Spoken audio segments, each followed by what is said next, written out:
What's up? What's up? This is Torchbearer Info. Back at you with another video. I'm gonna just jump right into it. I like to get straight to it. Today's topic is discussing the symptoms that one may feel on their Qlippoth journey. So jumping right there, let's get to it. Some of the main things that I've noticed in my Qlippoth journey that has been a huge influence, and some of the symptoms that I've had would be feeling issues with not necessarily issues, but sensations with my chakras, or if you call them your dantians, depending on, who we're talking to. Basically the energy points within our body. As we go through the Qlippoth, we're basically opening up, parts of ourselves that we haven't been using for a long time, or have been blocked off for a long time, inaccessible for a long time. So maybe you can imagine not using something and then all of a sudden turning something on that hasn't been used for a long time. There's definitely going to be some sensations that you may feel if you're aware and in tune with yourself. So something that I've noticed is like when cause I've been, mind you, before I get to that, let me mention that some of the things that can help to awaken some of this in the first place, some of the energies in our body, would be, for example, Tai Chi, which you'll probably hear many practitioners say Tai Chi, yoga, Qigong, mantras. These are all great modalities to use that can most definitely help one to awaken their Kundalini, their Shakti energy, right? And that's one of the main aspects of the Qlippoth, in my opinion, along with shadow work, but also, especially if one works with Lilith or, that type of energy, feel free to connect with Lilith, but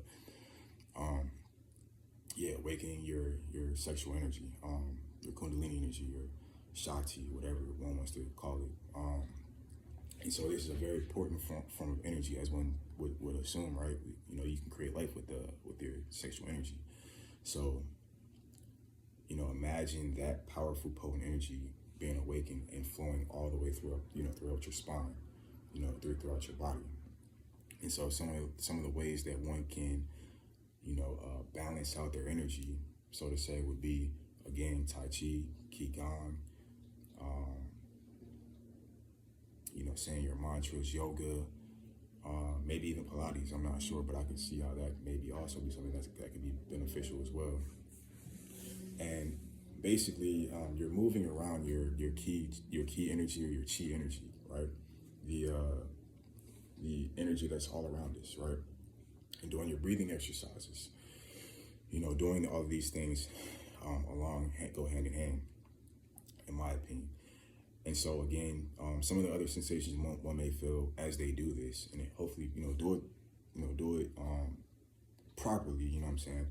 You could feel cloudiness in the mind as the Kundalini rises. It may be a sense of cloudiness at times in the mind. You may feel more energetic. You may feel more anxiety, because essentially this energy is forcing up, this along with awakening your Kundalini, you're also awakening suppressed aspects of yourself, suppressed emotions. And so a lot of this will rise as well. And I equate this, cause I'm into herbs, so I equate this to like fasting, right? I'm into healing, in other ways as well, fasting, all of that type of stuff, right? So if you're into fasting, right, this is an example to relate to this. In fasting, at some point, you're releasing toxins. You're detoxing, you're getting rid of all the toxins in your body, right? That's one of the main points of fasting.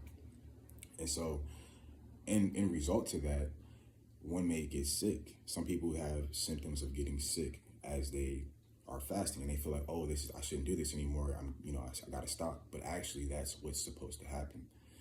It's a part of the alchemical process. And so we're in an alchemical process with the Qlippoth, right?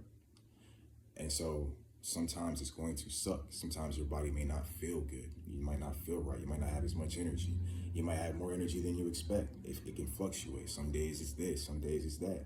It's up to you to really kind of feel your body out and be aware of what's going on and work with it and not against it. Because it's alchemy. Go with the alchemy, not against it, right? Make your life easier, not harder. That's what I recommend, at least. And so, anyway, with that being said, in this process, you're going through an alchemical process. So, you're basically, a lot of things are going to arise as you through your Kundalini workings, and as you work on your shadow work, a lot of things will be rising for you to alchemize. And I just want to conclude with this. One thing that I've noticed, right, earlier on in my practice, and I'm not sure if many practitioners mention this, but I've noticed that I had a lot of blockages, and I've still worked through some blockages in my life because I'm not done. I'm still working through my healing process. I'm just trying to help reach out and connect to those that, you know, are also on a journey similar to mine. And so what I've noticed is like a lot of the blockages that I've had were due to myself, you know, my own emotions, or because you know how we feel really affects, you know, our outer world. And so a lot of things I was like, man, these spells I'm doing aren't working, or this magic that I'm doing, it felt like it wasn't working, but it was blockages that I needed to resolve within myself. And as I release some of these blockages, I've noticed that things tend to work, you know, a lot smoother. And so if one is seeking to become a more powerful and magician, or a more powerful practitioner, and don't get it twisted, the Qlippoth is not a joke. Like, I'm not saying this to just jump, like, it's not for everybody. And I'm not saying it to jump into this thinking that you're gonna get power and powerful and you're just gonna do whatever you like. That it does not work like that. I want to make that crystal clear. I'm not trying to say that by any means. I'm just saying, if this path is for you, and it's up to you to figure out if it's truly for you. You can definitely, you know, gain some empowerment and power, but it's not. You got to work through your own shadows, your own darkness, your own aspects to integrate yourself. And, you know, yeah. So hopefully this video helps you to kind of be a little bit more aware of like some of the things you may go through, some of the symptoms you may go through. Not to fear, not to be scared. I'm not saying it from that approach. I'm just saying it just so you can work with the energy, not against it, because I'm sure eventually find that the Qlippoth has a lot to do with alchemy and transmutation. So if you work with the energy, it might be easier for you to transmute it as opposed to going against it. It'll just only be tougher and make your life worse. With that being said, that's all I have for today. Is Torch Bearer Info. Till the next video.